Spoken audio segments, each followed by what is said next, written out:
Praise the lord. హల్లెలూయా. ప్రభువైన యేసుక్రీస్తు నామమునకే మహిమ కలుగును గాక. ఆమేన్. ప్రభునందు ప్రియ దేవుని బిడ్డలారా, దేవుడు 6 నెలలు క్షేమంగా కాచి కాపాడి 7వ నెలలోనికి అనగా జూలై నెలలోనికి ప్రవేశపెట్టిన దాన్ని బట్టి దేవునికి కృతజ్ఞత వందనాలు స్తోత్రాలు చెల్లిస్తూ ఉన్నాం. అలాగే ఈ కార్యక్రమాన్ని వీక్షిస్తున్న నా ప్రియమైన సహోదరి సహోదరులను మీ అందరికీ ప్రభువైన యేసుక్రీస్తు నామములో శుభములు వందనాలు తెలియచేస్తూ ఉన్నాం. దేవుడు అందరిని దీవించి ఆశీర్వదించును గాక. ఆమేన్. హల్లెలూయా. ప్రభునందు ప్రియా దేవుని బిడ్డలారా, ఈ 7వ నెలలో దేవుడు మనకిచ్చిన వాగ్దాన వాక్య సందేశాన్ని మనం ధ్యానం చేద్దాం. దేవుని పరిశుద్ధ గ్రంథంలో నుండి ఇర్మియా గ్రంథం 40వ అధ్యాయం 4వ వచనాన్ని చదువుకుందాం. ఆలకించుము, ఈ దినమున నేను నీ చేతుల సంకెళ్లను తీసి నిన్ను విడిపించుచున్నాను, నేను నిన్ను భద్రముగా కాపాడేదను. ఆమేన్.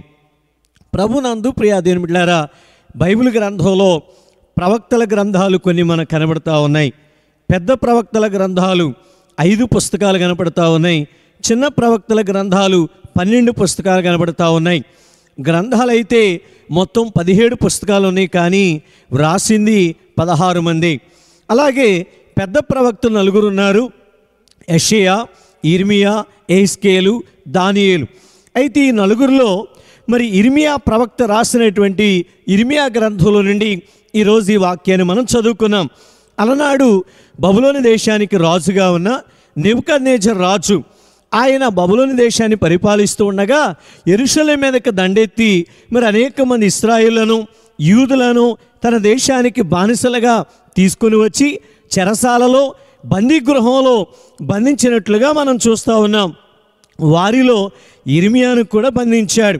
అయితే ప్రియా దేవుని బిడ్డలారా, ఒక రోజున మరి నెబుకద్నెజర్ రాజు ఆ సేనాధిపతితో చెప్తా ఉన్నాడు, ఇదిగో ఇర్మియా చాలా భక్తిపరుడు, చాలా మంచివాడు, ఆయన చాలా జాగ్రత్తగా చూసుకోమని రాజు సేనాధిపతితో చెప్పినప్పుడు, అలాగే సేనాధిపతి ఇర్మియాతో అంటున్నాడు, ఇర్మియా, ఈరోజు నేను నీ సంకెళ్ళు తీసివేస్తాను, నేను నిన్ను విడిపిస్తాను, నేను నిన్ను భద్రంగా కాపాడుతానని సేనాధిపతి ఇర్మియాతో చెప్పిన మాటను ఈరోజు మనం చదువుకున్నాం. ప్రియా దేవుని బిడ్డలారా, ఈరోజు ఈ వాక్యం ద్వారా నీతో నాతో మనతో కూడా ప్రభు చెబుతున్నాడు. ఏమనంటే, నేను నిన్ను భద్రంగా కాపాడేదను. ఈ యొక్క 7వ నెలలో దేవుడు మనతో చెప్తున్న మాట ఏంటంటే, నేను నిన్ను భద్రముగా కాపాడుతాను. మన దేవుడు కాపాడే దేవుడు. ఎలా కాపాడుతాడో తెలుసా? ఆయన భద్రంగా కాపాడే దేవుడు. మన చదువుల్లో, ఉద్యోగంలో, వ్యాపారంలో, పంటల్లో, ప్రయాణాల్లో, చేసే ప్రతి పనిలో, సేవా విషయంలో, అన్ని విషయాల్లో కూడా ఆయన మనల్ని కాపాడే దేవుడై ఉన్నాడు.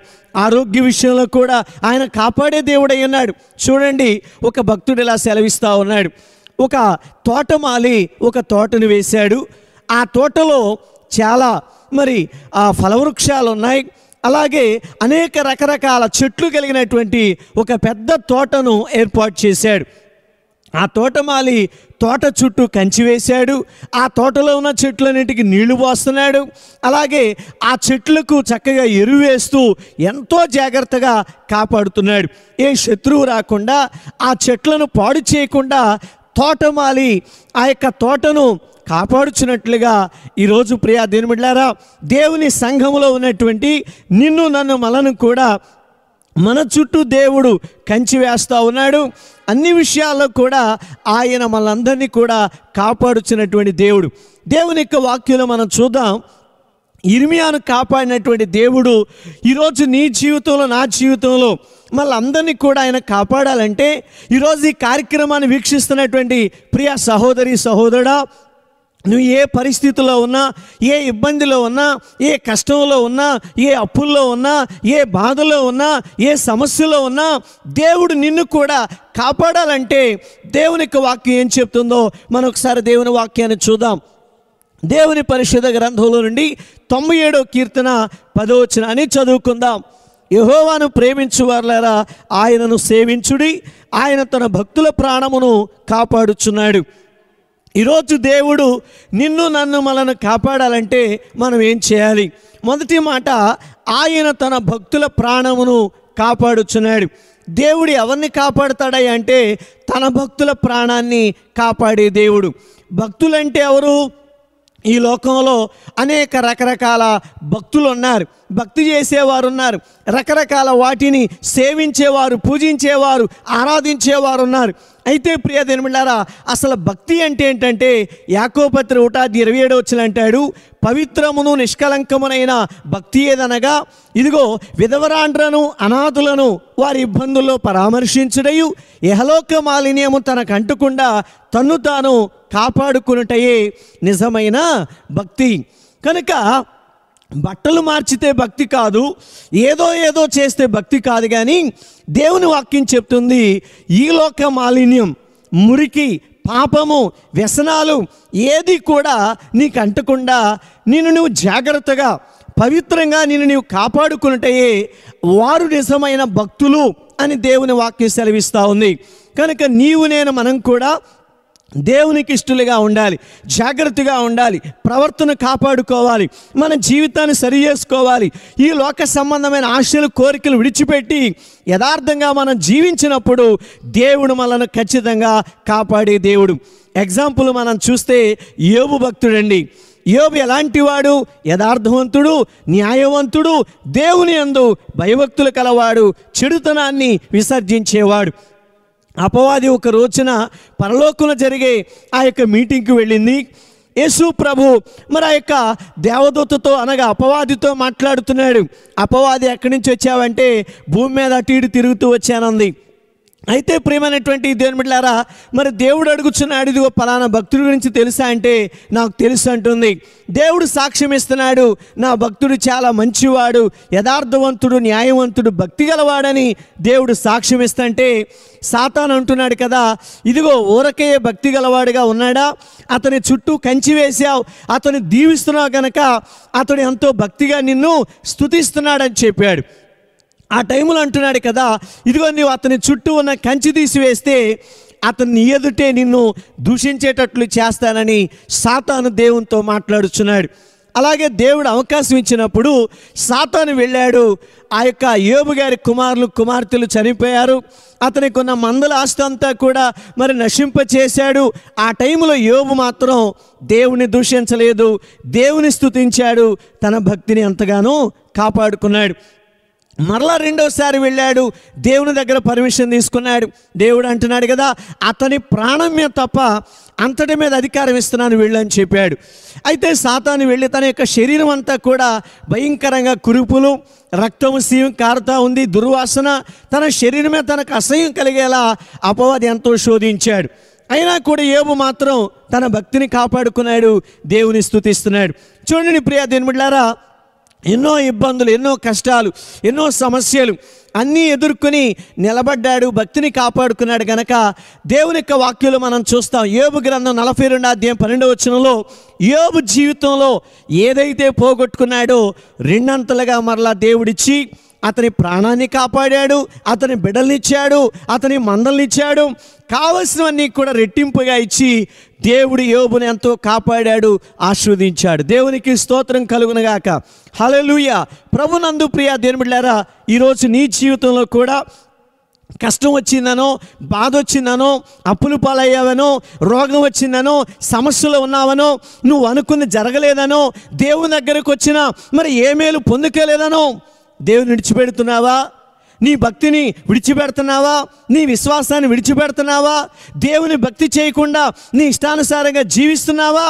అలా ఉంటే దేవుని కార్యం చూడలేవు, దేవుడు నిన్ను కాపాడడు. ఈరోజు ఈ మాట్లాడుతున్న దేవుని బిడ్డలారా, నీవు ఏ పరిస్థితిలో ఉన్నా నీ భక్తిని కాపాడుకో, నీ విశ్వాసాన్ని కాపాడుకో. దేవుని విడిచిపెట్టకుండా దేవుని స్తుతిస్తే దేవుడు నిన్ను కాపాడుతాడు, నీ కుటుంబాన్ని కాపాడుతాడు, నీ జీవితంలో దేవుడు గొప్ప కార్యాలు చేస్తాడు. షడ్రక్ మేషక్ అబేద్నెగోలు నెబుకద్నెజర్ రాజు నిలబెట్టిన ప్రతిమకు మొక్కకుండా దేవుణ్ణి సేవిస్తూ వచ్చారు.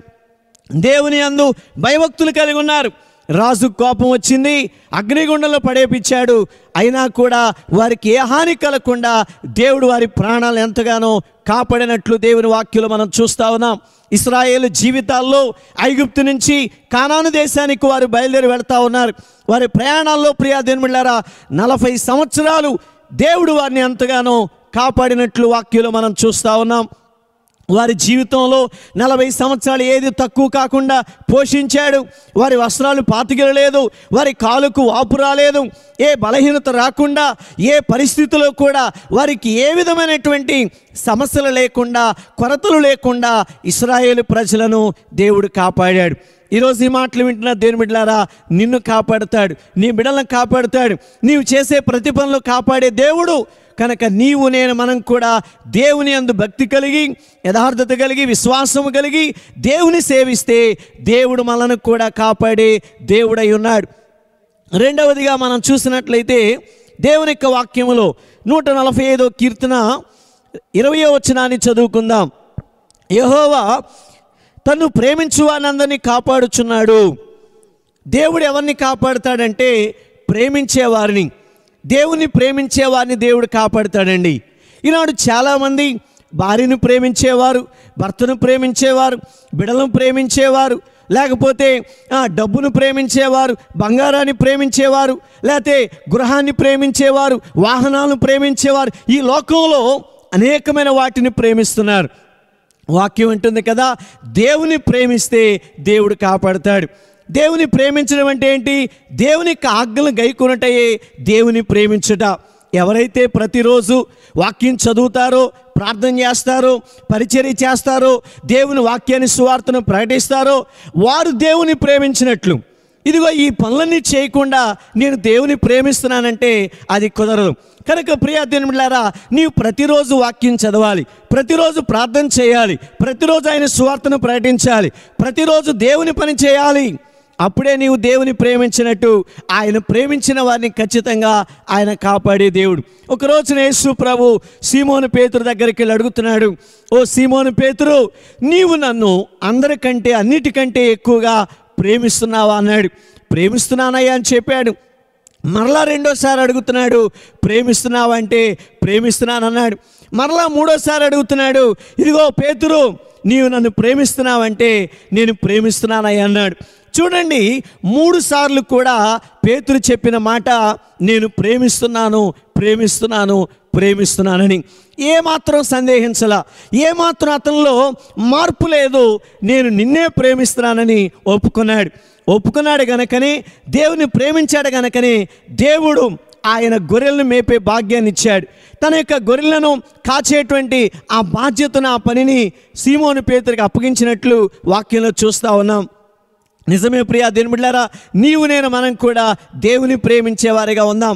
ఈ లోక సంబంధమైన వాటి మీద దృష్టి పెట్టకుండా, దేవుని కంటే ఎక్కువగా దేవుని ప్రేమించకుండా దేవుణ్ణే ప్రేమిస్తే ఆయన మనల్ని కాపాడే దేవుడై ఉన్నాడు. దేవుని ప్రేమించే వారిని ఆస్తికర్తలుగా చేస్తాడు. దేవుని ప్రేమించే వారిని ఆయన మరి అనేకమైనటువంటి కార్యాలు, అద్భుతాలు, ఆశ్చర్య కార్యాలు చేసే దేవుడై ఉన్నాడు. మూడవదిగా మనం చూసినట్లయితే దేవుడు ఎవరిని కాపాడుతాడు. 91వ కీర్తన 1 నుండి కొన్ని వచనాలు మనం చూస్తే, మహోన్నతిని చాటు నివసించువాడే సర్వశక్తుని నీడను విశ్రమించువాడు. చూడండి ప్రియా దేవుని బిడ్డలారా, మహోన్నతుడైన సర్వశక్తుడైన దేవుని యొక్క నీడలో విశ్రమించేవారు, దేవుని నీడలో ఉన్నటువంటి వారు, దేవుని రెక్కల కిందకు వచ్చినటువంటి వారిని ఆయన కాపాడే దేవుడై ఉన్నాడు. ఆయన తన రెక్కలతో కప్పుతానన్నాడు. వారి యొక్క జీవితాల్లో ఏ తెగులు, ఏ రోగము, ఏది కూడా వారి యొక్క జీవితాల్లో మరి కలుగకుండా రాకుండా ఆయన కాపాడుతానని కీర్తన గ్రంథంలో ప్రభువు మాట్లాడుతున్నాడు. నిజమే, ఈరోజు నీవు ఎక్కడున్నావు? ఎవరిని ఆశ్రయించావు? ఎవరి నీడలో నీవు ఉంటున్నావు? వాక్యం సెలవిస్తుంది, సర్వశక్తుడైన దేవుని నీడలోకి వస్తే, ఆయన రెక్కల కిందకు వస్తే ఆయన నిన్ను కాపాడే దేవుడై ఉన్నాడు. దేవుని రెక్కల కిందకి రావాలి. ప్రియా దేవులారా, రూతు తన యొక్క స్వదేశాన్ని విడిచిపెట్టింది, బంధువులు విడిచిపెట్టింది, తన యొక్క స్నేహితులు విడిచిపెట్టింది, తన వారు అందరిని కూడా విడిచిపెట్టి ఇదిగో యెహోవా రెక్కల కిందకు వచ్చినప్పుడు దేవుడు ఎంతగానో ఆ యొక్క రూతు జీవితాన్ని ఆశీర్వదించాడు, రూతు జీవితాన్ని ఫలభరితంగా మార్చాడు. దేవుని నమ్ముకోవడానికి, దేవుని దగ్గర రావటానికి ఎలాంటి ఆటంకాలు ఉన్నా, అవమానాలు వచ్చినా, ఇబ్బందులు కలిగినా, సమస్యలు వచ్చినా, ఎవరు దూషించినా, ఎవరేమనుకున్నా కూడా రూతు వలె అందరినీ విడిచి దేవుని రెక్కల కిందకు వస్తే దేవుడు నిన్ను కాపాడుతాడు. ప్రియా దేవుని బిడ్డలారా, ఇశ్రాయేలుతో ప్రభు అంటున్నాడు, ఇదిగో మీరు నా మాట వింటే, నా ఆజ్ఞలను గైకుంటే, నన్ను ప్రేమిస్తే, నా రెక్కల కిందకు వస్తే నేను మిమ్ములను కూడా కాపాడుతాను. ఐగుప్తీయులు కలుగ చేసిన ఏ రోగము, ఏ తెగులు మీకు రానివ్వను. నిన్ను స్వస్థపరిచే యెహోవా నేనేనని దేవుడు వాగ్దానం ఇస్తూ ఉన్నాడు. ప్రియా దేవుని బిడ్డలారా, నీవు నేను మనం కూడా దేవుని నీడలోకి వద్దాం, దేవుని రెక్కల కిందకు వద్దాం, దేవుని మాట విందాం. దేవుడు ఆయన రెక్కలతో మనను కప్పుతాడు. ఏ తెగులు రాకుండా ఆయన మనను కాపాడే దేవుడు. ఈరోజు ఈ కార్యక్రమం వీక్షిస్తున్న ప్రియమైన సహోదరి సహోదరుడా, నీవెక్కడున్నావు, ఏ స్థితిలో ఉన్నావు, దేవుని కాపుదల లేక, భద్రత లేక, క్షేమం లేక అనేక సమస్యలతో నీవు బాధపడుతున్నట్లయితే ఈరోజు ప్రభు నీతో మాట్లాడుతున్నాడు. యేసే రెక్కల కిందకు వస్తావా? దేవుని మాట వింటావా? దేవుని ప్రేమిస్తావా? నీ జీవితంలో కూడా ప్రభు తోడుగా ఉంటాడు, నిన్ను కాపాడి దేవుడై ఉన్నాడు. ఆయన నిన్ను నన్ను మనను ఎంతో భద్రంగా కాపాడుతాడు. దేవుడి మాటలు దీవించునుగాక. ఆమేన్. ప్రార్థన చేసుకుందాం. ప్రేమగల మా తండ్రి, దయగల మా యేసు ప్రభువా, నీకు వందనాలు, స్తోత్రము నాయన. ఈ 7వ నెలంతా కూడా ప్రభువా మీరు మాకు తోడుగా ఉండండి అయ్యా. మీరు మాకు వాగ్దానం ఇచ్చారు, ఇదిగో నేను నిన్ను భద్రముగా కాపాడుతానని వాగ్దానం ఇచ్చారు నాయన. అవును తండ్రి, ఈ నెలంతా కూడా ప్రభువా అయ్యా మమ్మలను, మా బిడ్డలను, మా కుటుంబాలు, అయ్యా మా సంఘాలు, గ్రామాలు, ప్రజలను నాయన, ఈ కార్యక్రమం వీక్షిస్తున్నటువంటి అయ్యా ప్రతి ఒక్కరిని కూడా నీవు భద్రముగా క్షేమంగా కాపాడమని ప్రార్థన చేస్తున్నాం నాయన. అయ్యా నీ భక్తులను కాపాడే దేవుడవు, నిన్ను ప్రేమించే వారిని కాపాడే దేవుడు నాయన. అయ్యా నీ నీడలోకి వచ్చిన వారిని, నీ రెక్కల కిందకు వచ్చిన వారిని కాపాడే దేవుడు గనక అయ్యా ఈ వాక్యాన్ని బట్టి ప్రతి ఒక్కరు కూడా అయ్యా నిన్నే నమ్ముకోవాలి నాయన. నీ రెక్కల కిందకి రావాలి ప్రభువా, నిన్నే ప్రేమించాలి నాయన. నీ భక్తి చేయడానికి సహాయం చేయమని ప్రార్థిస్తున్నాను. ప్రతి ఒక్కరిని దీవించి ఆశీర్వదించండి. ప్రతి ఒక్క రక్షణ భాగ్యం దయచేయండి. యేసు ప్రభు గొప్ప దేవుడని అయ్యా అందరూ తెలుసుకునే భాగ్యం దయచేయను ఆయన. ప్రతి ఒక్కరిని రక్షించండి, నీ పరలోక రాజ్యానికి వారసులుగా చేయమని యేసు నామములో అడిగి వేడుకొంచున్నాము తండ్రి. ఆమేన్. మన తండ్రి అయిన దేవుని ప్రేమ, కుమారుడైన యేసుక్రీస్తు కృప, పరిశుద్ధాత్మని సహవాసం, సమాధానం ఈ కార్యక్రమం వీక్షిస్తున్న ప్రతి ఒక్కరికి కూడా యేసయ్య కృప సదాకాలం తోడి నడిపించునుగాక. ఆమేన్. ఆమేన్. God bless you. అందరికీ వందనాలు.